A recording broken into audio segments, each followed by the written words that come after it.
Okay, thank you for joining me on the Naomi Report. Currently, I have 3 programs on the Naomi Report, As California Goes, Learning to Think, and The Lookout Guy, and I'm the Lookout Guy. And it's a genuine honor to be able to interview Captain Hernandez, the Regiment Public Affairs Officer, Recruitment Officer, and founding member of 2nd Infantry Regiment, California State Militia, known as Irregulars. I looked over the website, and it is an extremely well thought out and informative site, as long as someone actually reads it beforehand. My questions are actually covered in the FAQs, bylaws, purpose, definition of militia, and so on, but I just needed some minor clarifications due to today's anarchy, but I'll say situation.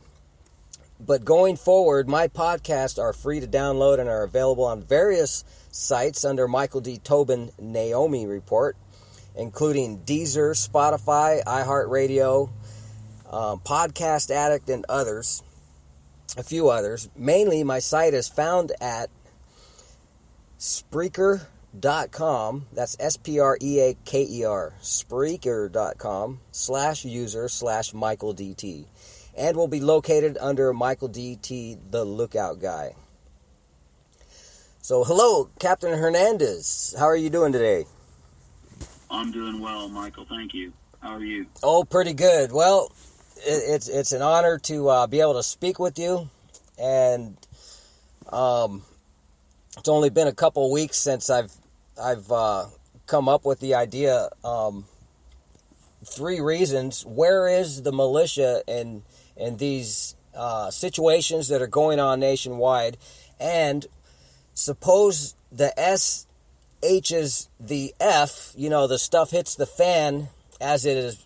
There's a lot of ways that it actually is. What are people who are afraid or physically or mentally incapable of defending themselves? What are they to do? And how does the militia figure in possible anarchy? And we'll get into all of that with just a few questions that I'm about to answer. So again, thank you for joining me. And I'll start off with my first question. If the California State Militia is, as the website shows, 2nd Infantry Regiment, California State Militia, who are the 1st Infantry Regiment, California State Militia? The 1st Infantry Regiment was or still is actually, a militia that was founded quite a number of years ago. Through disagreements and issues that were not able to be solved, I created the 2nd Regiment. The purpose was the type of training, the methods of training. We disagreed on several options for that. So we created a 2nd Regiment and just continued on with our mandate, if you would, as what a militia would do. The 1st Regiment has their own methods and means of doing things, and it just didn't align with some of the ideals that many of our members had at the time. Okay. And there's actually 10 regional operations of the California State Constitutional Militia, which is the main militia that each state has constitutionally. And the Southern California region here in San Diego is called Golf Company, but I strongly urge everybody who is interested to just go to the website, and we'll give the website's name, and find out where your regional operation is located at. And I guess the Southern California one is only one that has two sections in it. San Diego County is Golf Company, which is part of which company? Right now, Golf Company is in the process of being formed, so membership, they report to Alpha Company until such time as they're large enough to be their own self-sustaining unit. Okay. Hey, I for some reason I came up with this question. Is there a naval branch of state militia. Does state militia have anything to do with naval operations, irregular naval operations? We don't actually have a naval branch of the California State Militia. According to California Military and Veterans Code 120, Section 120 to 130, they identify members of the naval militia, and that could include any form of maritime individuals. The state itself doesn't per se have a navy. It's more of a lot like what happened back in World War II when they conscripted boats for military operations. The naval militia is not like the U.S. Navy, as it were. Okay. Yeah, and maritime would be a key word too. Also. Yes. Unfortunately, in the Military and Veterans Code, they don't describe it too much. You have to do some further research into the naval militia concept that the state has. We focus everything on land-based communities, since we don't have a whole lot of islands around California that are part of California. Okay. Next, supposing there were multiple private militia groups responding in a region along with the California state militia, is there a chain of command between the private militias and the actual state I'm supposing that the California state constitutional militia would be the upper echelon of command. Well, the formation of the California state militia is a citizen militia. It is not directly responsible or reporting to any particular agency in the state. The state constitution allows and defines the militia as those not subject to recall to the National Guard or the Naval Militia. All individuals age 18 to 45 are subject to call up by the governor in the event of insurrection, rebellion, invasion, etc. The primary focus of most citizen militias in the state of California, they're all autonomous. The only reason why 2nd Regiment is as large as it is because we made a concerted effort to consolidate consolidate our command structure in a way that we can assist our communities on a larger scale if there were to be a natural disaster that required more than 25 people or something like that. In reference to other militias, every single militia in the state that is legally organized according to the Military and Veterans Code stands alone. There is no unified command. There is no unified commander. In the event that something were to happen where multiple militias would work together, 2nd Regiment would absolutely make the effort to have a consolidated command, taking command structures from each individual unit and putting them together in an agglomeration that would allow us to properly use each individual unit's skills to the best ability. But given in the state of California, there are quite a number of self-proclaimed militias. And the reason why we are self-proclaimed is because we are not in an official capacity as representatives of the state government. We are representatives of our fellow citizens. So the overall hierarchy or command structure would be something that would be, I don't want to say negotiated because it sounds wrong. It would be more worked out amongst the upper echelons of each particular unit to ensure that each unit still had their own autonomy from each other, but we're serving one purpose. Okay. Alrighty. Going forward, does California constitutional and each individual state's militias have authority to legally require all and any able-bodied citizens to report for duty and or training should a dire situation arise? Because it's my understanding that every state citizen is actually a member of the state U.S. constitutional militia. Yes, there is no the militia in and of itself is not capable of instituting a draft or a call up of anybody who is not already an existing member of their particular militia. And the California Military and Veterans Code specifically outlines who has the authority to call up a militia, who has operational control of militias according to the state law. On an individual basis, if we were to have a massive fire in one of our company's controlled areas, we would actually not require activation by the state. We can actually make phone calls and make contacts and have our people just show up as volunteers. That is one of the unique abilities of the California State Militia and all militias in the state of California, that we don't necessarily have to travel through the bureaucracy to get permission to assist the communities.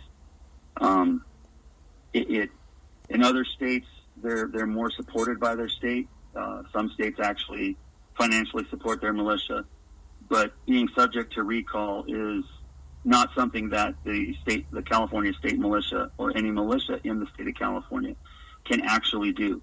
We cannot conscript somebody who is not a member. We can't just walk up on the street and say, "Hey, congratulations, you're part of the militia." That would be considered illegal. It would be considered creating a private army, and that is not something that we are or that we do. Oh, okay. And does that apply to all 50 states or some states? I can't speak for the other 50 states because our focus is on California. I've spent a considerable amount of time researching California law. I do know that in other states, the governors are more willing to use their state militias. In California, there's less of a tendency for the government to acknowledge that we have the training and the ability to assist. Uh-huh. Unfortunately, California flexes back and forth, so we work within the constraints of the law. Other states, they have their own separate laws. Each state is granted by the Constitution itself to determine what their militia is, how it is used, and whatnot. So each state does stand individually. Okay. So I guess if something really, really dire does happen and each individual states need members, they could just strongly urge people then. It's up to you. The good thing about America, it's up to you, but correct. It's absolutely permissible to agree. What we attempt to do is outreach. Yes. Rather than allow the rhetoric of militias being white supremacist or anti-government, we conduct outreach, which is why our website has so much information. We choose to be completely transparent. We also intend to defend our state. Now, if the world were to explode and everything went crazy, we would do everything within the constraints of the Constitution to defend our state and our country if called. Many of our members are military veterans, so the oath that we took to defend the United States never expires. Okay. And I'll mention there's actually a good article in the National Law Review that mentions the state militia and citizens, legally now, because you take the U.S. Constitution that has maybe 3,000 words, I think. Now there's a whole book probably as tall as a car that defines what the U.S. Constitution actually says. So this is just another thing that's buried in a bunch of legalese. Well, yes, and that's one of the aspects that we also take personally as a militia, just being able to say that the right of the people to bear arms, that's not the whole point of a constitution or our amendments. Our amendments are designed to inform, and they're designed to limit the authority of the government. It's supposed to tell people you have the right that nobody can take away, and the right to own weapons is immediately tied to the security of a free state. Now, back when the Constitution was written, each state was independent in of itself from the main government. So when the militias were created in the United States, the intent was to protect the communities and the state. And we have taken that as our guiding effort, is to protect our community, to protect our state. And then, of course, things get worse. You know, we would answer the call if needed. Okay. Alrighty. So, given the current social unrest, specific particular political organizations now have, in which they have harmed, maimed, killed civilian citizens, burned banks. 2 banks were burned here in San Diego County in La Mesa, and that is just as shocking as the rest of all the current events within the past month or so. Businesses and state and federal buildings, they have harassed individuals and various other peaceful groups, and even harmed and even killed law enforcement officers by ambush, as well as harassing with lasers and other methods city, state, and federal law enforcement, and even ambushing of law enforcement officers. Is there anything on the table, quote, on the table, that ordinary citizens and or law enforcement can be assured of as to willingness for California State Militia to be prepared for, to respond and engage various violent groups?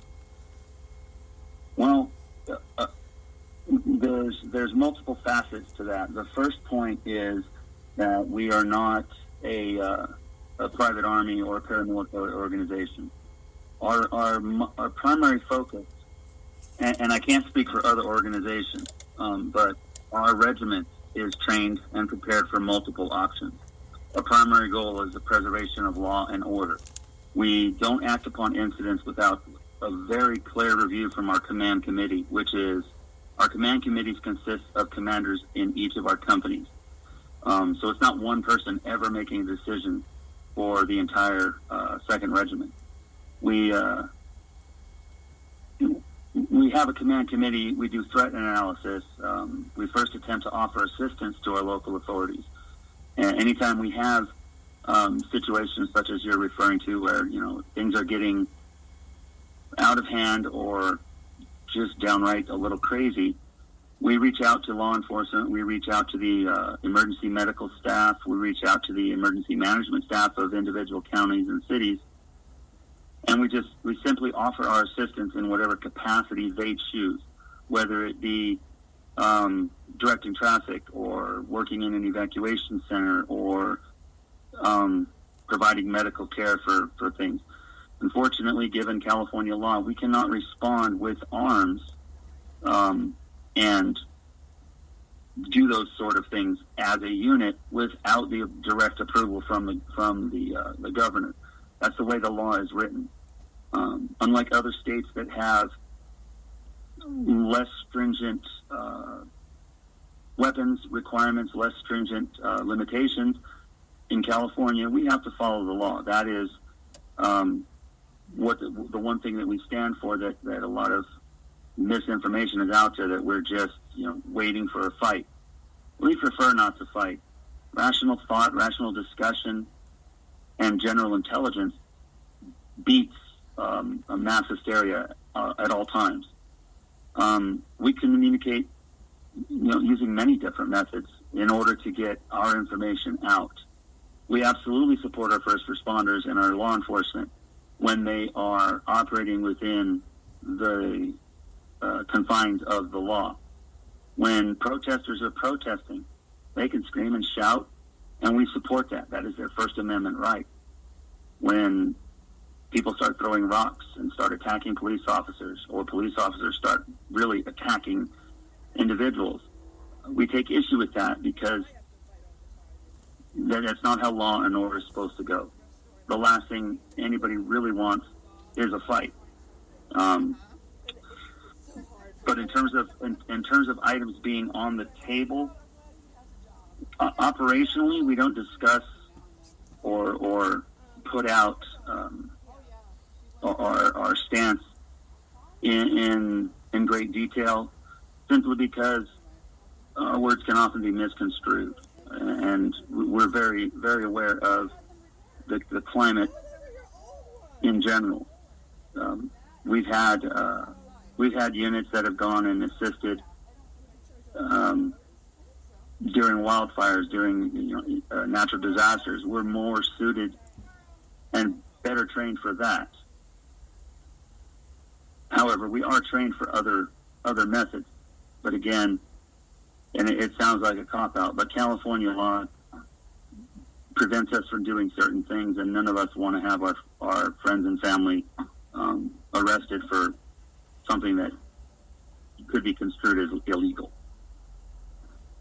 Okay. Well, I would say that a lot of things are not yet. They're neither here or there, and you just have to wait until something happens before help comes. Yeah. Well, and that's where one of our best mantras is that there's 100 steps between anger and war, and you never jump to step 100. Exactly. You always try to find the least physical, the least damaging way of dealing with things. Even inequities in our society, civility goes a long way. I mean, we're not interested in picking fights. We mostly just want rule of law, and it's not that hard of a concept. Okay, that's great. Okay, is there any confidence California state militia can give to ordinary citizens who are currently fearful, who are physically unable or cognitively unable to defend themselves in an effective manner should current threats of neighborhood and home invasions be imminent or actually become a reality? Well, because there are threats out there that homes and neighborhoods will be attacked. Yes. Now, it sounds callous, but no one is truly defenseless. It takes a wherewithal. It takes reasonable planning. If, let's say, perfect example, if there is a wildfire in your community, and you know that fire's coming, and you know that it's going to burn down your house, and you know that you can't stop it, why would you stay in the house? The logic behind that is, it's my house, I should defend it. Yes, however, your life is more important. For people, for citizens of the state that cannot physically perform the necessary measures to defend themselves, the best way to learn how to defend yourself is to get training, learn how to how to give medical care, learn how to plan in the events of emergencies. It doesn't necessarily have to be a riot or looting. It could be a fire. It could be an earthquake. Any natural disaster, the preparedness for that will correlate to a riot, will correlate to somebody doing a home invasion. I can't advocate, and we wouldn't advocate that somebody just, wait at their front door till somebody breaks in. That's not rational. It's more intelligent to be aware of your surroundings, be aware of what's going on, and prevent that danger from happening in the first place. In our organization, we have members all across different cities, and if something were to happen where they need to defend themselves, we would respond by going to their location, getting their family, and removing them from the danger, as opposed to posting up and putting up barbed wire and, preparing to defend. Sometimes it's better to just walk away. That's one of the reasons why most people have homeowners insurance, why we have FEMA. We can't control the masses that want to do harm, but we can control whether or not they can harm us. So for those individuals who are fearful, I say get the training. Learn how to defend yourself reasonably and safely. And that's something that we train. We accept any individual into our militia that is allowed to own firearms and that is not a felon. If they're over 45, that's fine. Age has nothing to do with it. The only reason why we follow the 18 to 45 or why we post that is because that's what is written in the Constitution. But in reality, any individual capable of breathing and walking is part of the militia. And we take our time to train on more than just how to shoot a weapon. We train on how to provide medical aid, how to read a map, how to use a radio in an emergency, things like that. So for those who believe that they're physically unable, you'd be amazed at how able somebody is. I myself have a very bad knee, back, and issue problems, and yet I'm still out there training. We don't expect everybody to, run 2 miles in 10 minutes kind of thing. Some people are better suited to running the radios or running a command center or providing transportation and things like that. So it's really the defensive nature of our organization allows for a larger portion of the populace to participate without having to overstress their physical limitations. Mental limitations really, I'm not sure how to address somebody who believes that they're cognitively unable to. I mean, if they're able to think, they may not be able to react at a moment's notice or properly react to a situation. And the training that we provide, the training that we do, quite often works with that. It gets you to think critically. It gets you to plan ahead in those what-if scenarios without overworking your mind, so that in a situation, we call it muscle memory. Instead of you having to think about what you're doing, your body already knows, okay, this is happening, I need to get out. And that automatic response takes over. And even those who don't believe that they're capable would be amazed at how easily it is to learn that habit, to learn that response necessary to protect yourself. And it doesn't have to be violent. It can be, I see a fire 100 feet away, I think it's time to go. Yeah. So that's the approach we take. It's not always throw a rock at something. Sometimes it's put down the rock and just walk away. Yeah. And plus, there's a thing called CERT. It's an acronym, all uppercase letters. I think it's Community Emergency Response Team. Every city, I'm pretty sure every city in the United States has a cert. So if a person can just get on the internet and do a web search for all uppercase CERT, and they deal with emergency response, fires, disasters also. And there's actually people who are patrolling the streets on their free time, depending on how their job schedule affords, or they may even be retired. Right. But there's plenty of people able to just patrol your neighborhoods. Well, and a lot of our members in the regiment are members of CERT. One of our members that is just now moving out of state was a CERT instructor. We actually participate in up in Yucca Valley the Great American Shakeout, where they teach people about responding to earthquakes and safety measures and things like that. And we put up a booth and we teach people how to use a radio or medical. The community, the CERT team, CERT, as you said, is generally in every major city in the United States, and is designed to follow FEMA guidelines in terms of emergency response.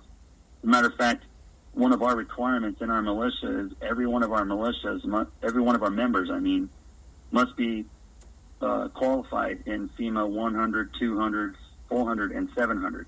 They're online courses. They're informational, but we require that everybody takes those in order to understand the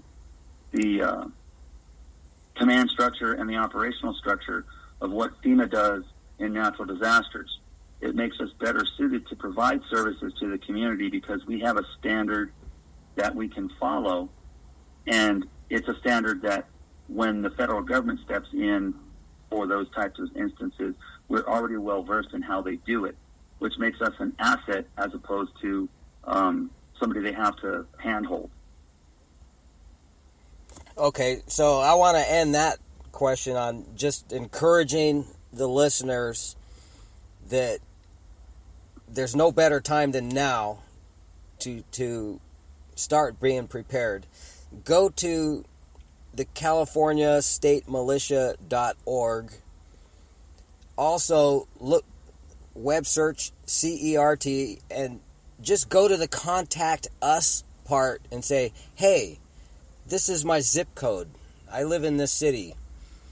Can I have a contact so I can learn and be involved? And they will connect you. That's on our website. That's why we have a map of California with all of the counties, and each county has a color based on which unit serves that area. And that's what I always tell people when I am in contact with them. Is you want to get involved in your community in any capacity, because you're responsible for your community. When you live somewhere, you should care about where you live. So joining the militia or joining the CERT team or joining some community organization that is designed and intends to help your community, that's the focus. Yeah, exactly. Well, that concludes my questions for you, Captain Hernandez. Again, I really appreciate you making yourself available and responding to my request to, like what I did. I encourage other people, go to the contact and ask for some contact information and give them your idea. What do you want? What do you need? And that's what I did, and you responded. Sorry. No, that's good. We're extremely transparent. We have nothing to hide. We promote what used to be promoted back in the 60s and 70s. We promote good citizenship. Be a good person. Be a good citizen. Participate in your community. Changes can't be made in the community by throwing rocks and lighting fires. You're only going to invite trouble. But by talking and by gathering information and having information at your disposal makes you a better citizen in your community and allows you to serve your community much better. And we accept everybody for what and who they are. It's important, especially in this day and age when things get a little out of hand. A rational response is much better than just picking up a pitchfork. Exactly. There's a lot of steps between anger and war, like you said, and it doesn't do any good to suddenly put up a bunch of pitchforks and torches and things like that. That's why it helps to be involved with civil and well thought out organizations such as CERT. Yes. Yeah. And violence 90% of the time just distracts from your message. Yep. I mean, violence is not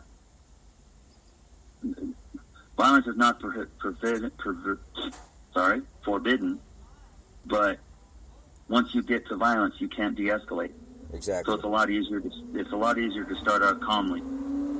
Exactly.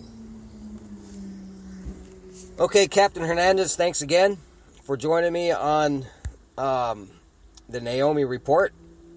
And that concludes the podcast for right now. Thank you.